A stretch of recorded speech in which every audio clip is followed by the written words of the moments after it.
مولا میں اپنی جان کو آپ پہ قربان کرنا چاہتا ہوں۔ جون غلام حسن ہے، امام حسن غلام رسول ہے، بعد میں ملتا ہے جناب ابو ذر کا غلام تھا، انہوں نے بخش دیا تھا۔ مطلب بچپن سے اہل بیت کے بچے جون کو دیکھ دیکھ کے جوان ہوئے ہیں۔ جون وہ ہے، بچہ بچہ محبت کرتا ہے جناب جون سے۔ امام حسین کے پاس اتنا بوڑھا، کمر جھکی ہوئی، ہاتھوں میں راشا، بوڑھا آدمی۔ امام حسین نے فرمایا جون ہم نے جہاد تم سے اٹھا لیا اور تیری زندگی میں بغیر جہاد تجھے جنت عطا کی۔ آپ کا بڑھاپا ہے، آپ مدینے جائیے، یا خدمت کرنا چاہتے ہیں تو زین العابدین کی خدمت کریں۔ کہتے روتا ہوا امام زین العابدین کے خیمے میں آیا۔ امام نے محسوس کیا کہ کوئی ہے جو میرے قدموں پہ سر رکھے رو رہا ہے۔ آنکھیں کھولی، چچا جون آپ رو کیوں رہے؟ کہ آقا حسین نے مجھے کہا جاؤ، جہاد نہیں، معاف کیا، جنت دی، خدمت کرنی ہے تو زین العابدین کی جا کے خدمت کرو۔ تو کہا اس سے بڑھ کے کیا چاہیے، آپ کی عمر اتنی ہے، آپ آخری زندگی آرام سے گزارے، آپ کا کیا جنگ و جہاد سے، اتنی زحمتوں میں خود کو نہ ڈالیں۔ آنکھوں میں آنسو بھر آئے، کہا مولا وہ دوست کیسا جو خوشیوں میں ساتھ رہے پر مصیبتوں میں چھوڑ کے چلا جائے۔ کہا میری سفارش تو کریں۔ پھر امام نے سمجھایا جون بیٹھ جاؤ۔ ایک جملہ کہا کہ مولا کہیں ایسے تو نہیں میرا رنگ کالا ہے، مجھے اس قابل بھی نہیں سمجھا جا رہا۔ یہ سننا تھا، امام نے سفارش کی۔ امام حسین کو جب پتا چلا جون یہ کہہ رہا ہے کہ میرا رنگ کالا ہے، کیونکہ ٹوکتے تھے جناب جون کو، تیرے بدن سے بو آتی ہے۔ افریقہ کے جو لوگ ہوتے ہیں خاص اسمیل ہوتی ہے ان کی باڈی میں، تو عرب ٹوکتے تھے ان کو کہ بدن سے بو آتی ہے، رنگ کا کالا ہے، غلام ہے، حبشی ہے۔ امام حسین کو جیسے پتا چلا کہ جون کے دل میں یہ خیال آیا مولا کہیں میرے رنگ کی وجہ سے،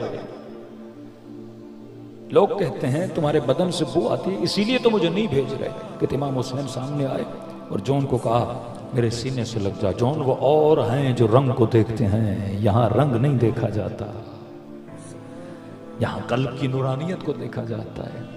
جن کو لوگ ساتھ بٹھانا پسند نہ کریں، حسین نے اپنے سینے سے لگا دیا۔ کہا جون جہاد کرنا ہے جا میدان میں۔ حسین نے اجازت دی۔ جس طرح امام حسین علی اکبر کو گھوڑے پہ سوار کر رہے تھے، قاسم کو سوار کر رہے تھے، کچھ اصحاب ہیں جن سے بڑا پیار کیا امام حسین نے، ان میں سے ایک جون ہے، کہتے آئے گھوڑے پہ سوار کرانے کے لیے، اتنا بوڑھا تھا کہ ٹانگیں گھوڑے پہ رکھ نہیں پا رہا تھا، بڑی کوشش کی، آخر میں کہا مولا چھوڑ دیں سواری کو، میں پیدل جاؤں گا۔ ہاتھ میں نیزہ لیا، میدان کربلا میں آیا، دشمن کو للکارا۔ ابن سعد نے پوچھا ہے کون جو ہمیں للکار رہا ہے؟ کہ غلام حسین جون ہے۔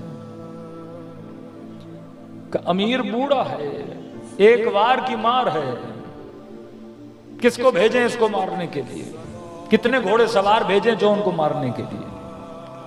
ابن سعد نے کہا چھوڑ دو، میں بتاؤں گا جون کو مارنا کیسے ہے۔ کہ یاد رکھنا حسین کے حوصلے کو توڑنا ہے، کیونکہ اہل بیت کے گھر کا بچہ جون سے پیار کرتا ہے۔ کہ امیر پھر کیا کریں؟ کہ تلوار سے نہیں مارنا، نیزے سے نہیں مارنا۔ کہ امیر پھر جون کو کیسے ماریں؟ فرمایا گھوڑے سواروں کو بھیجو اور کہو جھولیوں کو پتھروں سے بھریں۔ اس غلام حسین کو، صحابی رسول کو، صحابی علی کو کہ نہ تیر مارنا، نہ تلوار مارنا، نہ نیزے مارنا، اتنے پتھر مارو کہ حسین اس کا تڑپنا دیکھے اور میں حسین کا تڑپنا دیکھوں۔ میں ایک ایک بچے کا رونا دیکھنا چاہتا ہوں کہ تو یہ سارے آئے جناب جو لڑنے کی کر رہے ہیں لیکن یہ دور سے پتھر مار رہے ہیں۔ کہتے ہیں اتنے پتھر مارے کہ بدن سے جب خون بہنے لگا، بدن میں سستی آ گئی اور جناب جون زمین کربلا پہ گرے۔ یہ وہ کربلا کا شہید ہے جس کے بدن پہ ابو عبداللہ الحسین پہنچے ہیں۔ رحمت کا ذکر کر رہا تھا نا، یہ مظہر رحمت ہے کہ جیسے بدن پہ پہنچے۔ تاریخ کربلا کا لکھنے والا لکھتا ہے میں نے بڑے آقا دیکھے، بڑے غلام دیکھے، لیکن میں نے حسین جیسا آقا کہیں نہیں دیکھا، اور جون جیسا غلام کہیں نہیں دیکھا۔ کسی نے کہا تم نے دیکھا کیا؟ کہ جب حسین اس کے جنازے پہ پہنچے اور جون تڑپ رہا تھا تو حسین اس کا سر اٹھا کے اپنی گود میں رکھتے تھے۔ کہ عجیب منظر تھا، حسین رکھتے تھے، جون اپنا سر پھر خاک کربلا پہ رکھ دیتا تھا۔ کہ پھر حسین نے سر اٹھایا، گود میں رکھا، غلام راضی نہ ہوا، ادب اتنا تھا کہ پھر سر کو خاک کربلا پہ رکھ دیا۔ اللہ جانے کیا کہہ رہا تھا عبداللہ سے کہ مولا یہ گود میرے لیے نہیں بنی، یہ علی اکبر کے لیے بنی ہے۔ شاید یہ سوچ رہا تھا کہ میرا سر تو حسین کی گود میں ہے، لیکن مولا جب آپ کو شہید کر دیا جائے گا آپ کا سر کس کی گود میں ہوگا؟ کہتا 3 مرتبہ حسین نے سر گود میں رکھا لیکن غلام راضی نہ ہوا حسین کی گود میں اس کا سر ہو۔ کہتا یہ سمجھ میں آ گیا کہ ادب ہے اس کے دل میں اپنے آقا کا، کہ چلو غلام کرتے ہیں آقاؤں کا ادب، لیکن جو کردار آقا کا تھا کہ میں نے زندگی میں پہلی مرتبہ دیکھا کہ جب حسین نے دیکھا کہ یہ غلام راضی نہیں ہو رہا کہ سر حسین کی گود میں ہو، کہ میں نے ایک مرتبہ دیکھا حسین نے اپنے سر کو جھکانا شروع کیا، یہاں تک کہ رخسار جون کے رخسار پہ رکھا، اور رکھ کے حسین نے ایک دعا دی، اللہم بید وجہ طیب ریحہ، اے خدا اس کے چہرے کو نورانی فرما، اے خدا اس کے بدن کو خوشبودار فرما۔ کہتے ہیں جب کربلا میں لاشوں اٹھائے جا رہے تھے ایک بدن سے بڑی خوشبو آ رہی تھی۔ یہ کس کا بدن تھا؟ یہ جون کا بدن تھا۔ ارے جن کی دعاؤں سے وجود میں خوشبو آ جائے، اور یہی دعا اگر امام زمانہ ہمارے لیے کرتے ہیں تو دنیا اور آخرت آباد ہو جائے۔